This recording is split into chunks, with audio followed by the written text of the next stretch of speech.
Mesdames, Messieurs, bienvenue sur Africa 24. L'élection présidentielle au Mali se tiendra le 29 juillet 2018. Parmi les candidats, un député à l'Assemblée nationale, Adama Kane, se présentera à cette élection pour la première fois. Porté par un certain nombre de mouvements de la société civile comme Fasso Kawale, l'honorable entend apporter son expérience au service du peuple malien. Quelles sont les raisons qui vous ont amené à vous présenter ? J'ai décidé d'être candidat à l'élection présidentielle. Vous savez, mon pays, le Mali, ne fait pas exception à la règle générale africaine. Vous savez que notre continent ne manque pas de créativité dans le secteur privé, ne manque pas de talents individuels comme collectifs. C'est malheureux et regrettable de le constater que le public, notamment politique, n'est pas à la hauteur de cette émergence africaine.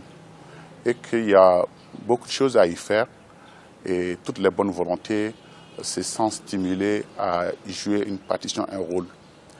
Et compte tenu de ces éléments et de aujourd'hui le problème crucial qu'est l'emploi des jeunes, le problème crucial qu'est la production au niveau du continent et tout ce qui peut stimuler le développement sont autant de facteurs qui stimule tout bon citoyen épris de patriotisme, épris de volonté de servir son pays, de servir le continent, de s'engager dans cette voie, certes difficile, mais exaltante, qui permet de lever des défis.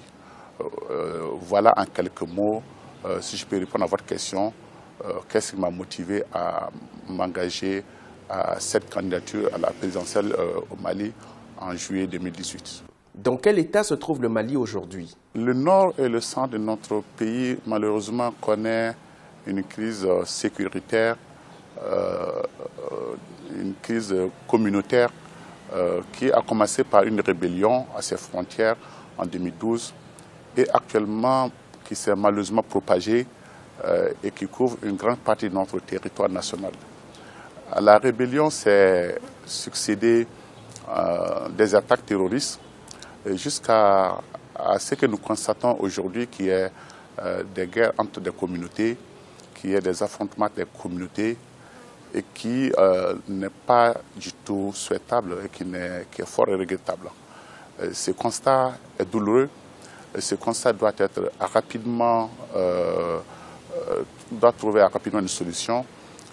Que ce soit moi ou n'importe quel autre dirigeant que le Mali aurait à voir les mois à venir, je crois que la première des tâches, c'est de pouvoir trouver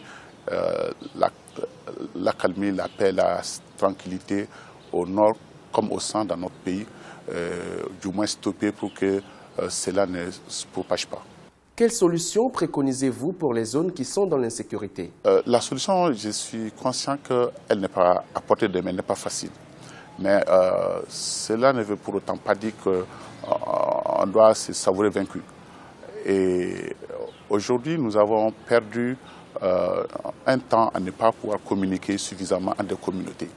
Nous avons une tradition de chefferie, nous avons une tradition où les courants religieux, notamment musulmans, ont joué un grand rôle dans l'apaisement entre les communautés, dans le bien vivre ensemble. Notre pays a cette particularité que nous sommes une multi-ethnie, mais qui a toujours des décennies vécu en toute convivialité ensemble. Et une communication par des personnes habilitées, préalablement à cette crise, si on pouvait bien prévenir, était nécessaire. Je crois qu'il faut revenir à ces dialogues, pas des leaders d'opinion, pas les leaders respectés, pas les leaders écoutés dans toutes les ethnies, dans toutes les zones concernées, pour que ceux-ci puissent jouer un rôle important afin que tout ne soit pas réglé par des armes. Donc on sait aujourd'hui que les armes ne sont pas que la seule solution. Les armes seront utilisées pour combattre le terrorisme, c'est sûr. Le terrorisme n'est pas que seulement au Mali, comme nous constatons, c'est un phénomène universel Et partout où le terrorisme sévit, je pense que c'est les armes qui ont été utilisées comme solution. Donc nous ferons la distinction entre ce qui est conflit communautaire, qu'on ne peut pas utiliser des armes pour cela, parce qu'on ne peut pas utiliser des armes contre des Maliens, pas des Maliens contre des Maliens. Et pour cela, c'est une communication, un dialogue entre les populations.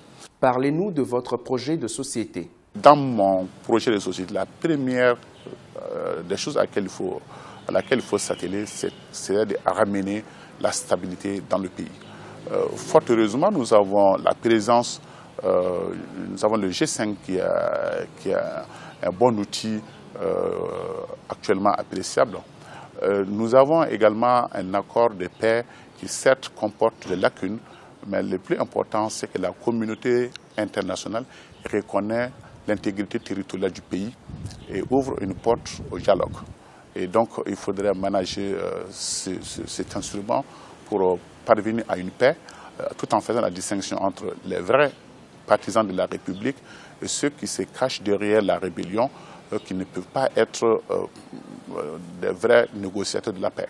Après la stabilité, il s'agit de s'atteler à tout ce qui concourt au développement durable humain, à la création d'emplois,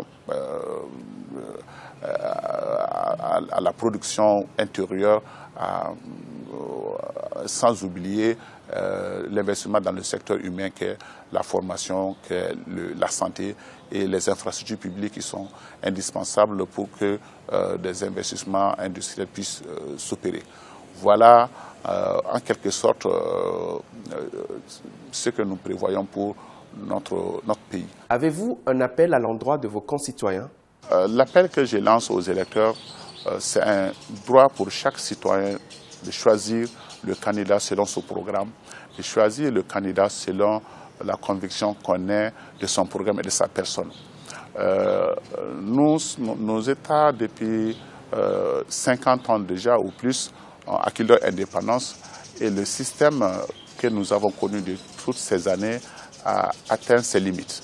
Je pense qu'il faut repenser le mode de gouvernance et que ce mode de gouvernance ne peut s'opérer que par des personnes qui en sont conscients et qui ont la capacité d'opérer et ceux qui vous disent naturellement qui sont moins impliqués dans ce système que je considère aujourd'hui comme atteint ses limites caduques.